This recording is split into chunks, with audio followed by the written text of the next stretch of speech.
जितने भी बड़े लोगों के बारे में सुना है, उनमें से ज़्यादातर या तो बिजनेस ओनर्स हैं, जैसे कि Ratan Tata, Mukesh Ambani, Elon Musk.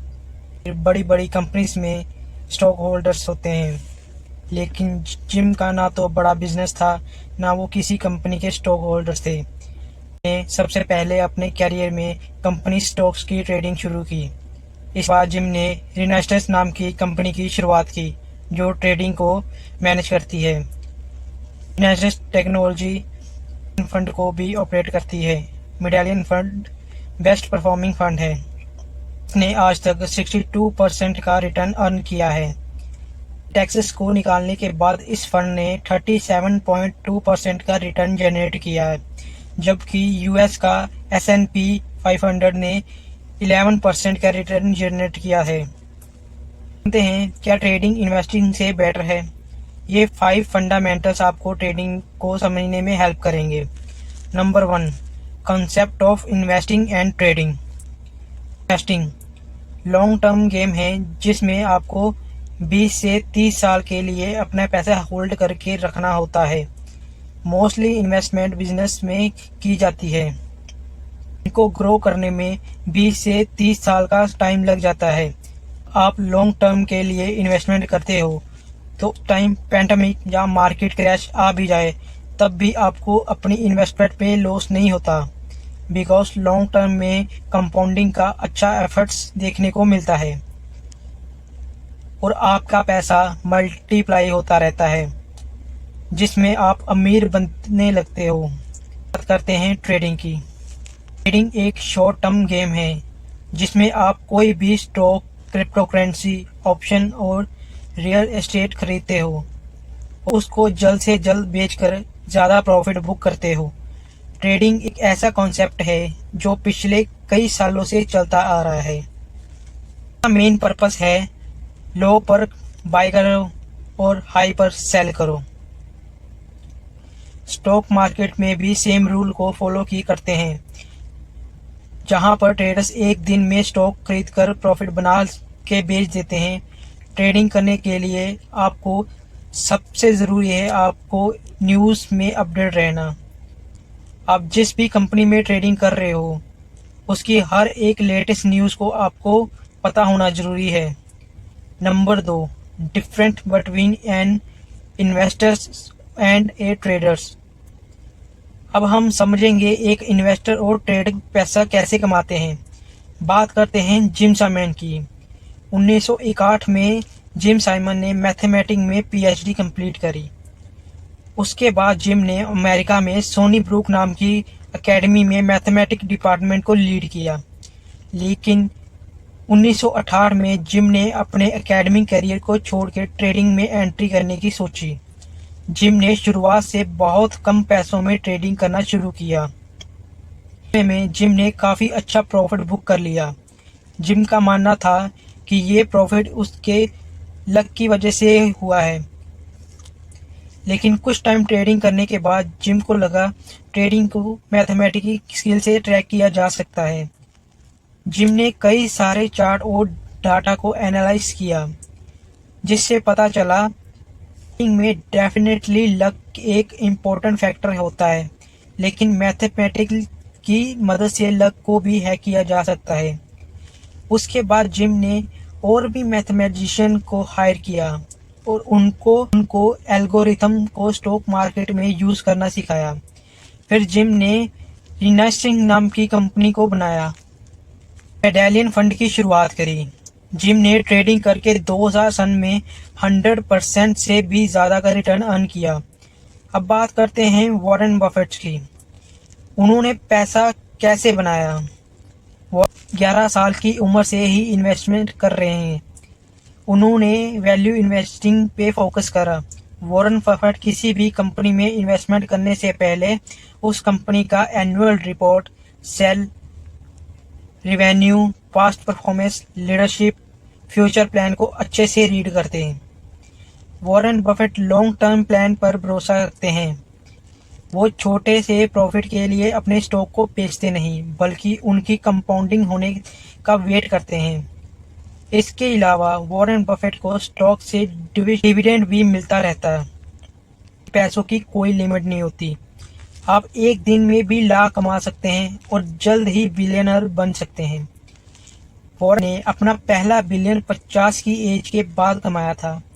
Investor अपने पैसों को लॉन्ग टर्म तक होल्ड करके रखता है।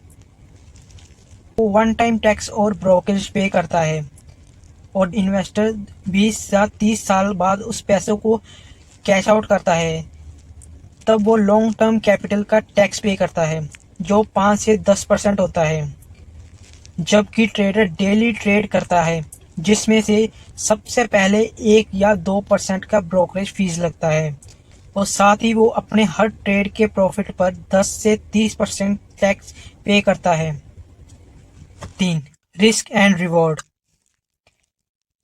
एक बार वॉरेन बफेट को पूछा गया उनको जिम साइमन के बारे में क्या लगता है, तो उन्होंने कहा मुझे मैथ नहीं आती और जिम काफी स्मार्ट है और ट्रेडिंग ऐसी चीज है जो सब नहीं कर सकते।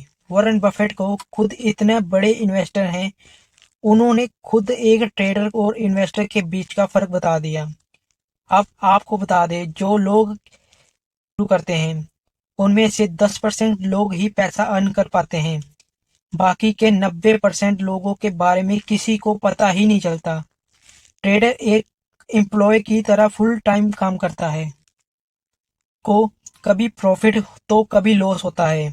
अगर ट्रेडिंग में बहुत हाई रिटर्न मिलता है तो उसमें रिस्क भी उतना ही हाई होता है और दूसरी तरफ इन्वेस्टमेंट में रिस्क कम होता है और प्रॉफिट भी ट्रेडिंग के कंपैरिजन में कम होता है, पर इसके रिवार्ड इतने भी कम नहीं होते आपको बिलियनर ना बना सकें। बस आपको इसमें 20 से 30 साल तक वेट करना होता है। इन्वेस्टिंग में ईयरली 12 से 15% का रिटर्न मिलता है, जबकि ट्रेडिंग में डेली 10 से 15% का रिटर्न मिलता है, जिसको अगर एनुअली देखेंगे तो 144% हो जाता है। आसान नहीं है क्योंकि स्टॉक मार्केट में रिवार्ड और रिस्क एक साथ चलता है। ज़्यादा रिटर्न मिलेगा वहाँ आपको रिस्क भी ज़्यादा ही आएगा। इंडिया में 90% ट्रेडिंग लॉस करते हैं और 90% इन्वेस्टर अच्छा रिटर्न पाते हैं। इसके अलावा इन्वेस्टिंग पर डिविडेंड और कंपाउंडिंग जैसे बेनिफिट्स भी मिलते हैं और ट्रेडिंग में नहीं मिलते। इसे सिर्फ टाइम की डिमांड करता है और ये अर्न करने के लिए एक्सपीरियंस की ज़रूरत होती है। एक्सपीरियंस ज़्यादा ट्रेडिंग को टाइम देने से ही मिलता है। ट्रेडर्स को मार्केट के खुलने से लेकर मार्केट के बंद होने तक काम करते रहना होता है। ट्रेडिंग में पैसा तो बहुत है पर पर्सनल फ्रीडम नहीं होती, जबकि इन्वेस्टिंग में आपको रिलैक्सेशन मिलती है। यहाँ पर एक टाइम पैसा इन्वेस्ट करके आपको रिटर्न, डिविडेंड और कंपाउंडिंग तीनों का बेनिफिट मिलता रहता है। Number 4, fundamentals of trading and investing. Investing और ट्रेडिंग करने के कुछ फंडामेंटल्स होते हैं। इन्वेस्टिंग करने से पहले हम कंपनी का फंडामेंटल एनालिसिस करना होता है। इसमें कंपनी के एनुअल रिपोर्ट, कंपनी के फ्यूचर्स प्लान और कंपनी के बारे में माइनर्स डिटेल को बहुत ध्यान से एनालाइज करना होता है। अगर कंपनी के रिसर्च से पता चले कंपनी के फंडामेंटल स्ट्रॉन्ग है, उसमें पास्ट में अच्छा रिटर्न दिया है, कंपनी का फ्यूचर ब्राइट है, तो आपको बिना सोचे उस कंपनी में पैसा इन्वेस्ट कर देना चाहिए। इसमें लॉन्ग टर्म में आपके पैसे कई गुना बढ़ जाएंगे और ट्रेडिंग करने के लिए टेक्निकल एनालिसिस किया जाता है। इसमें किसी भी कंपनी के फंडामेंटल्स देखने की आपको कोई ज़रूरत नहीं है। इसमें आपको प्रो ट्रेडर बनने के लिए कैंडल चार्ट में एक्सपर्ट बनना पड़ता है। ट्रेडर्स को कैंडल्स के सही चार्ट को और मार्केट की लेटेस्ट न्यूज़ को समझना आना चाहिए।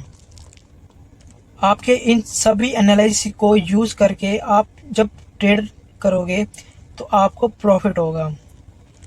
तो आप समझ लेना कि आपने जो एनालिसिस की है वो सही थी। लेकिन अगर आप जिम साइमन जैसे प्रोफेशनल हो तो आप ट्रेडिंग में मैथमेटिक्स का यूज़ करो। एक प्रोफेशनल ट्रेडर इसी तरह से काम करता है।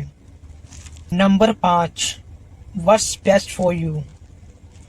अब मैंने आपको यहाँ जितने भी पॉइंट्स बताए हैं वो इन्वेस्टिंग और ट्रेडर्स के पॉइंट ऑफ व्यू से बताए हैं, ताकि आप खुद इसमें से बेस्ट ऑप्शन को चूज़ कर सको। आपके लिए इन्वेस्टिंग बेस्ट है या ट्रेडिंग, ये आपकी अपनी सोच पर डिपेंड करता है। जैसे कि आपका एंड गोल क्या है, आप कितने टाइम में कितना पैसा कमाना चाहते हो, आपकी फाइनेंशियल सिचुएशन कैसी है, और आप अभी कितना रिस्क लेने की कैपेसिटी रखते हो। आप स्टॉक मार्केट में पैसा कमाने के लिए कितना डिसिप्लिन और फोकस्ड हो। क्या और ट्रेडिंग भले ही स्टॉक मार्केट से रिलेटेड है, पर ये दोनों बिल्कुल ही अलग हैं। इन्वेस्टिंग में रिस्क कम होता है और लॉन्ग टाइम के बाद रिटर्न देती है। वहीं दूसरी तरफ ट्रेडिंग हाई रिस्क के साथ डेली आपके टैलेंट के बेसिस पर करनी होती है। ट्रेडिंग